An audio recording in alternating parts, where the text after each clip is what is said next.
kasih itu sabar. Ini sebenarnya cukup menarik juga sih pelajaran hari ini karena relate sama kasus-kasus yang ada zaman sekarang ini tentang kasih. Jadi kayak kita mau belajar kasih itu sebenarnya apa sih?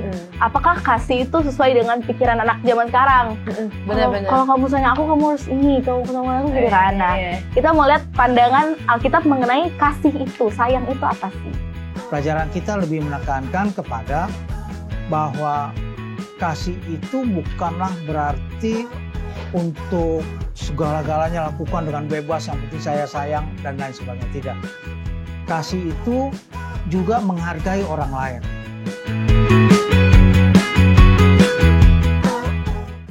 Kembali lagi di Koriston Connection dengan aku Hascela dan teman-teman aku. Halo, kembali lagi bersama aku Mauren. Halo teman-teman, aku Janice. Yeay. Gak kerasa ya, kita udah triwulan baru nih. Iya. Bulan baru nih. Berarti Yang pasti buku baru. Wey. Jadi teman-teman yang belum punya bukunya, kalian bisa kontak lewat mana? Call center dan Yes. Hub Channel dan juga DM di Instagram Hub Atau Channel Indonesia. Sosial media lainnya. Iya, sosial media lainnya. Biar kita belajar bareng-bareng ya teman-teman. Jadi langsung telepon aja, Kak, aku mau bukunya gitu kan. Please banget. Nah, itu langsung mikir ya kayak gitu. Seru banget. Hari ini kita udah semangat banget untuk belajar Pelajaran baru. Yes, bener banget. Tapi kira-kira apa ya pelajarannya, ada yang tahu nggak? Jujur aku belum tahu. Gimana kalau kita baca sama-sama? Ayo. Tapi triwulan ini judul besar kita adalah Kisah Orang yang Selamat. Masuk ke pelajaran pertama dengan judul Kasih itu Sabar. Oke, mari kita baca. Dari aku ya. Oke. Dalam suratku telah kutuliskan kepadamu supaya kamu jangan bergaul dengan orang-orang cabul. Yang aku maksudkan bukanlah dengan semua orang cabul pada umumnya dari dunia ini atau dengan semua orang kikir dan penipu atau dengan semua penyembah berhala. Karena jika demikian kamu harus meninggalkan dunia ini. Tetapi yang kutuliskan kepada kamu ialah supaya kamu jangan bergaul dengan orang yang sekalipun menyebut dirinya saudara adalah orang cabul, kikir, penyembah berhala, pemfitnah, pemabuk atau penipu. Dengan orang yang demikian janganlah kamu sekali-kali makan bersama-sama. Sebab dengan wewenang apakah aku menghakimi mereka yang berada di luar jemaat? Bukankah kamu hanya menghakimi mereka yang berada di dalam jemaat? Mereka yang berada di luar jemaat akan dihakimi Allah. Usirlah orang yang melakukan kejahatan di tengah-tengah kamu. Sekalipun aku dapat berkata-kata dengan semua bahasa manusia dan bahasa malaikat, tetapi jika aku tidak mempunyai kasih, aku sama dengan gong yang berkumandang dan canang yang gemerincing. Sekalipun aku mempunyai karunia untuk bernubuat dan aku mengetahui segala rahasia dan memiliki seluruh pengetahuan, dan sekalipun aku memiliki iman yang sempurna untuk memindahkan gunung, tetapi jika aku tidak mempunyai kasih, aku sama sekali tidak berguna. Dan sekalipun aku membagikan segala sesuatu yang ada padaku, bahkan menyerahkan tubuhku untuk dibakar, tetapi jika aku tidak mempunyai kasih, sedikit pun tidak ada faedahnya bagiku. Kasih itu sabar, kasih itu murah hati. Ia tidak cemburu. Ia tidak memegahkan diri dan tidak sombong. Ia tidak melakukan yang tidak sopan dan tidak mencari keuntungan diri sendiri. Ia tidak pemarah dan tidak menyimpan kesalahan orang lain. Ia tidak bersuka cita karena ketidakadilan, tetapi karena kebenaran. Ia menutupi segala sesuatu, percaya segala sesuatu, mengharapkan segala sesuatu, sabar menunggu segala sesuatu, menanggung segala sesuatu. Kasih tidak berkesudahan, nubuat akan berakhir, bahasa roh akan berhenti, pengetahuan akan lenyap, sebab pengetahuan kita tidak lengkap dan nubuat kita tidak sempurna. Tetapi jika yang sempurna tiba, maka yang tidak sempurna itu akan lenyap. Ketika aku kanak-kanak, aku berkata-kata seperti anak-anak. Aku merasa seperti kanak-kanak, aku berpikir seperti kanak-kanak. Sekarang sudah aku menjadi dewasa, aku meninggalkan sifat kanak-kanak itu. Karena sekarang kita melihat dalam cermin suatu gambaran yang samar-samar. Tetapi nanti kita akan melihat muka dengan muka. Sekarang aku hanya mengenal dengan tidak sempurna, tetapi nanti aku akan mengenal dengan sempurna, seperti aku sendiri dikenal. Demikianlah tinggal ketiga hal ini, yaitu iman, pengharapan, dan kasih. Dan yang paling besar diantaranya ialah kasih. Jadi sebenarnya cukup menarik juga sih pelajaran hari ini, karena relate sama kasus-kasus yang ada zaman sekarang ini tentang kasih. Jadi kayak Kita mau belajar kasih itu sebenarnya apa sih? Apakah kasih itu sesuai dengan pikiran anak zaman sekarang? Benar-benar. Kalau kamu sayang aku, kamu harus ini. Kamu sama aku gitu kan. Nah, kita mau lihat pandangan Alkitab mengenai kasih itu, sayang itu apa sih? Di Professor Corner dalam segmen Apakah Kamu Tahu? Apakah kamu tahu, menurut survei yang dilakukan pada tahun 2002, sekitar 75% dari individu berusia 20 tahun di Amerika telah melakukan hubungan seks sebelum menikah. Pada survei yang dilakukan pada tahun 2009, sekitar 71% dari orang dewasa muda di Amerika yang berusia 18-29 tahun menyatakan bahwa seks sebelum menikah dianggap wajar. Dalam survei lainnya yang melibatkan responden di bawah usia 30 tahun dan aktif secara seksual, sekitar 55% merasa bahwa kehidupan seks mereka sangat memuaskan.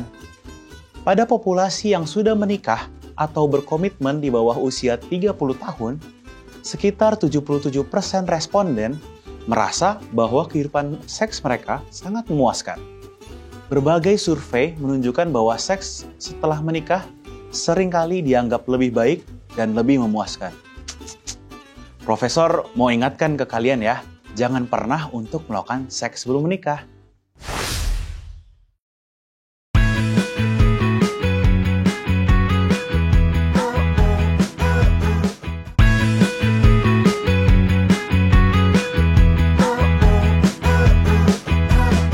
Kembali lagi di Cornerstone Connection. Program ini hadir untuk membimbing kamu mempelajari Alkitab lebih dalam lagi. Dan saat ini sudah hadir bersama dengan kita one and only Pendeta Leni. Halo Pak Pendeta. Kalian baik-baik ya? Puji Tuhan, sehat Baik, puji Pak. Tuhan. Ya. Yes, jadi tadi kita udah baca sedikit di dalam cerita tentang judulnya adalah Kasih itu Sabar. Dan kita akan baca ayat inti yang terdapat dalam 1 Korintus 13 ayat 12 yang berisi, karena sekarang kita melihat dalam cermin suatu gambaran yang samar-samar, tetapi nanti kita akan melihat muka dengan muka. Sekarang aku hanya mengenal dengan tidak sempurna, tetapi nanti aku akan mengenal dengan sempurna seperti aku sendiri dikenal. Ya. Tadi Pak Pendeta kita tuh udah baca ya, terus mungkin kalau dari diri aku sendiri banyak banget pertanyaan-pertanyaan yang pengen aku sampaikan ke Pak Pendeta. Sama-sama. Nah, untuk pertanyaan pertama, mau aku duluan atau kalian? Kakak aja. Aku duluan ya. Dari dua bacaan yang kita pelajari Pak Pendeta, sebenarnya bagaimana Tuhan itu memandang hubungan intim atau seks? Apakah itu suatu kebutuhan yang jahat atau karunia? Atau itu tanggung jawab? Pelajaran kita untuk saat ini kan memberikan gambaran bahwa kasih itu adalah sabar. Dalam pengertian di sini sabar bukan sabar ya diapain juga enggak sabar. Bukan itu ya. Enggak begitu. Kasih itu sabar kalau kita mengasihi mungkin pacar kita ya. Kita mengasihi dia, maka harus sabar menunggu sampai kepada pernikahan nantinya.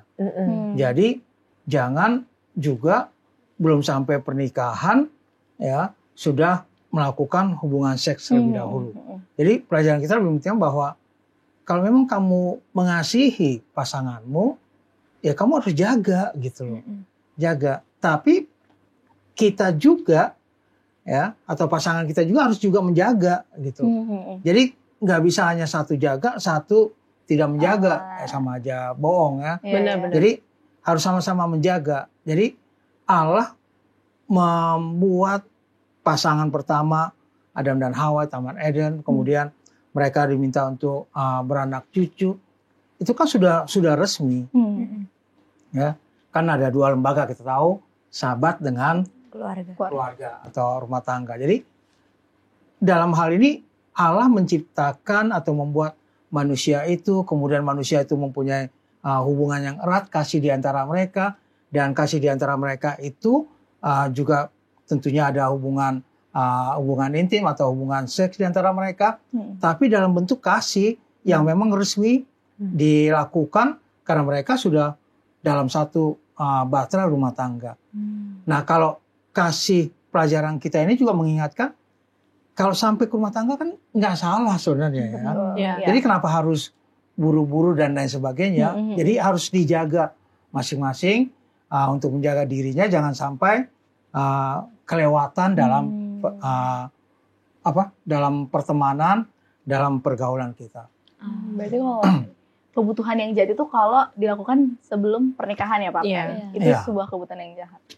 Oke, terima kasih Pak Pendeta. Selanjutnya Pak Pendeta, dalam seks ini, hubungan intim ini, apakah perbedaan apakah yang harus ada di antara kita yang orang percaya, yang punya iman, dengan orang-orang yang tidak percaya? Harus ada perbedaannya gitu ya. Ya harus ada dong, ya kan. Kita kan percaya pada Tuhan. Betul. Bahwa hubungan seks itu atau hubungan intim itu adalah untuk mereka yang sudah menikah secara resmi, ya, menikah secara resmi. Kalau kita lihat di luar sana mungkin ya pergaulannya begitu bebas, dianggap survei ya yang di Profesor Corner sebutkan ya 75%, orang lebih percaya 71%. Itu kan hal yang ya dianggap biasa saja lah, zaman sekarang biasa saja lah. Ya dianggap biasa saja, padahal kan tidak gitu loh. Karena akan ada rasa beban, akan ada rasa berdosa dalam diri. Kita sudah tahu kebenaran ya, kita sudah tahu apa maksudnya Tuhan menciptakan rumah tangga, apa maksudnya Tuhan menciptakan membuat hubungan intim ataupun hubungan seks. Itu kan ada tujuan Tuhan untuk kita manusia. Jadi kalau sampai dianggap bahwa itu nggak apa-apa lah, itu biasa kok dalam pergaulan ininya ya, bahkan mungkin ngancam-ngancam gitu ya. Oh iya. Kan kamu sayang sama aku, ayo dong gini. Kamu kan gini, ayo dong gini. Nah itu kita harus langsung cut. Udah kalau gitu enggak. Ya, kalau memang sayang, ya tunggu, gitu, sabar. Sabar, ada waktunya bisa akan melakukan segala sesuatunya dengan baik. Karena perasaan kita yang sudah mengenal Tuhan, sudah tahu mana yang benar, mana yang tidak benar, mana yang dosa, mana yang tidak dosa, itu akan terbawa-bawa terus dalam kehidupan. Merasa bersalah dulunya, kenapa enggak begini dan lain sebagainya.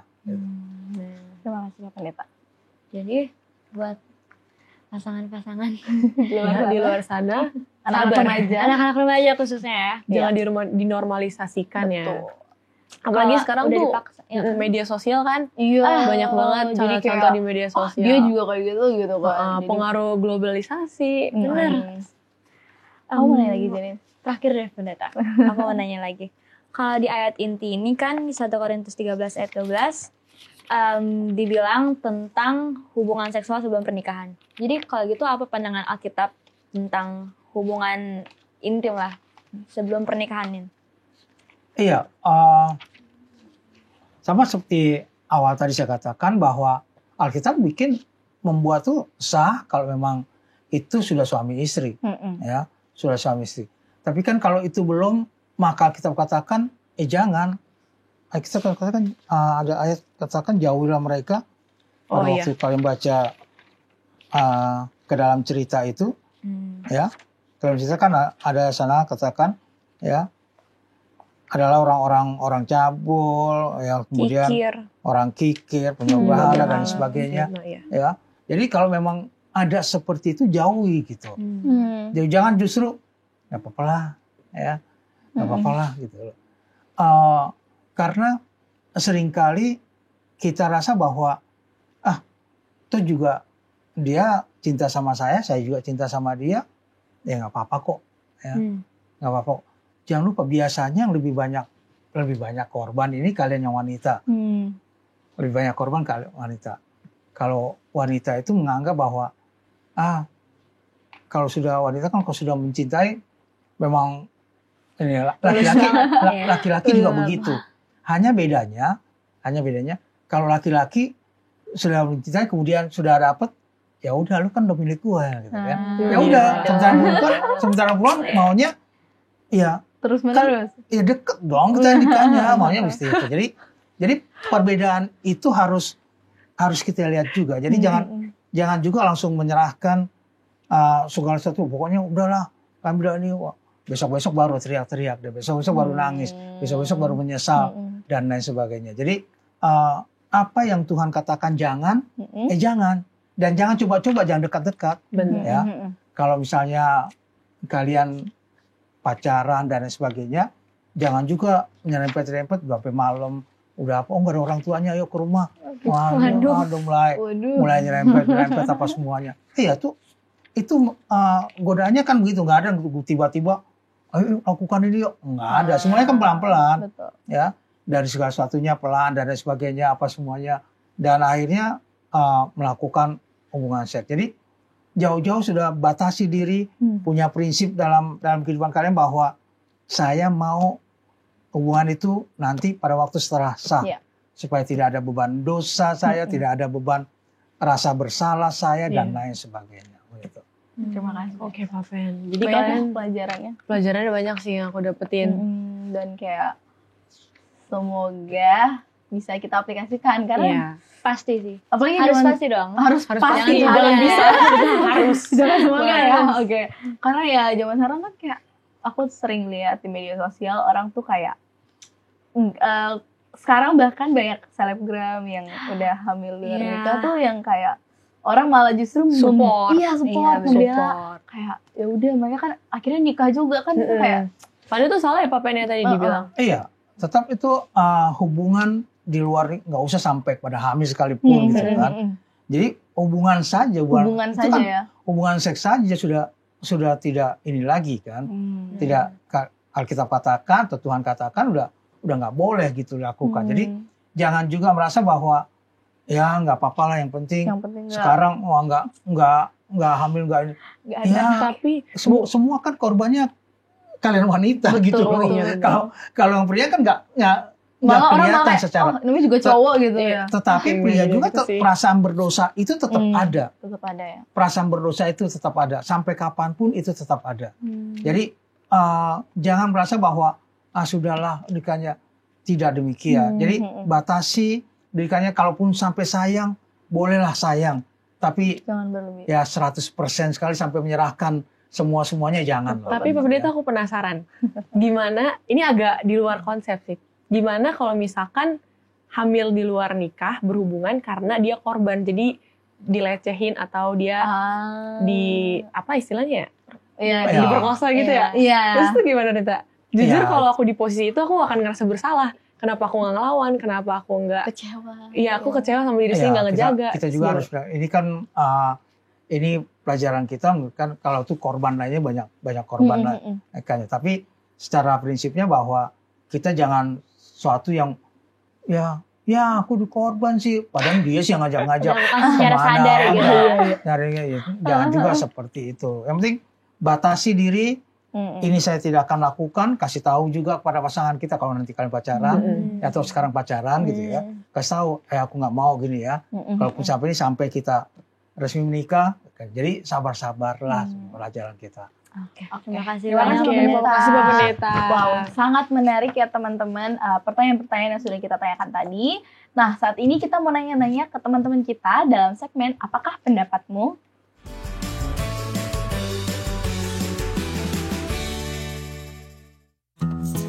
Halo, nama saya Ruben Martin Simanjuntak.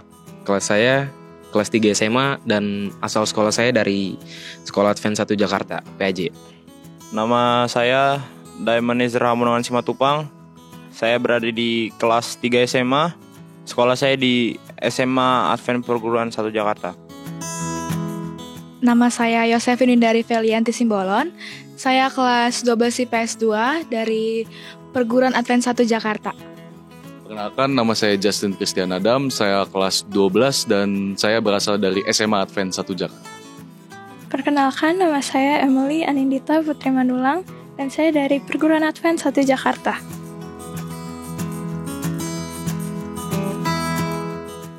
Sekitar 4-5 orang adalah. Mungkin kira-kira 1-3 orang. 1 orang. Tidak ada. Yang saya tahu ada 3 orang.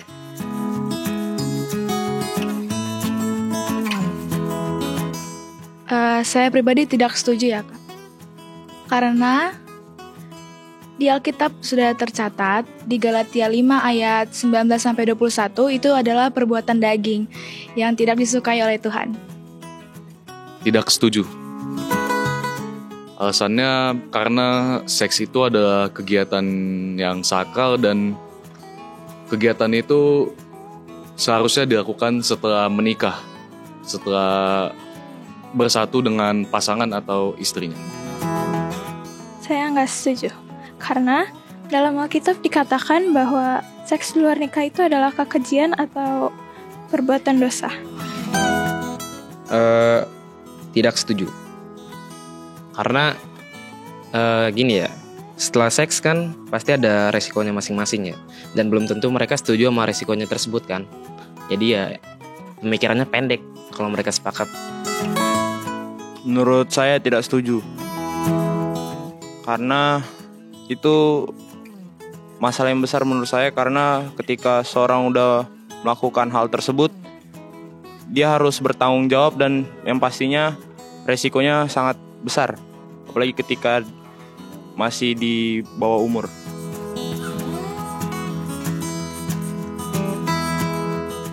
Tidak, karena sebaiknya dicoba kalau sudah menikah saja. Saya nggak setuju. Menurut aku, mengetahui apakah pasangan cocok secara seksual itu hanya alasan mereka hanya terbawa hawa nafsu. Nggak setuju.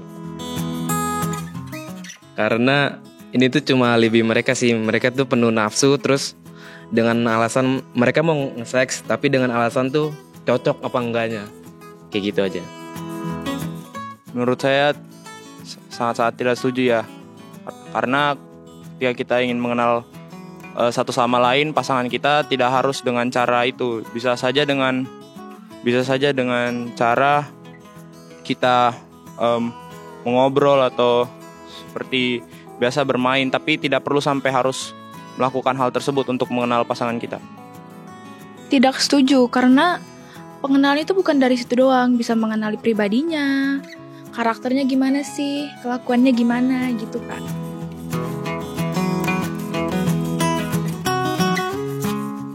Saya setuju. Menurut aku kalau udah menikah berarti sudah dipersatukan Tuhan. Setuju. Karena ya mereka udah disatukan dengan pernikahan dan emang udah kewajiban mereka sih sebagai suami istri. Karena untuk melanjutkan keluarga. Menurut saya seks harus dilakukan setelah kita menikah. Ya, setuju. Alasannya karena yang pasti kita sudah siap kalau kita sudah melakukan pernikahan dan tentunya itu juga sudah memang sudah sah karena Tuhan juga kita sudah diberkati gitu. Saya setuju. Karena telah disatukan oleh Tuhan. Benar, setuju.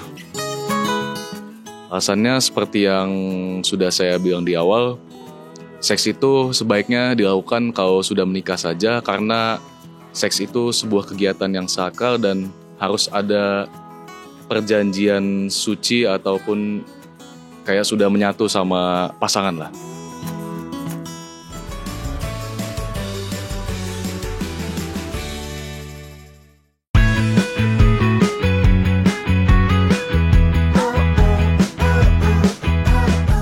Kembali lagi di Cornerstone Connection.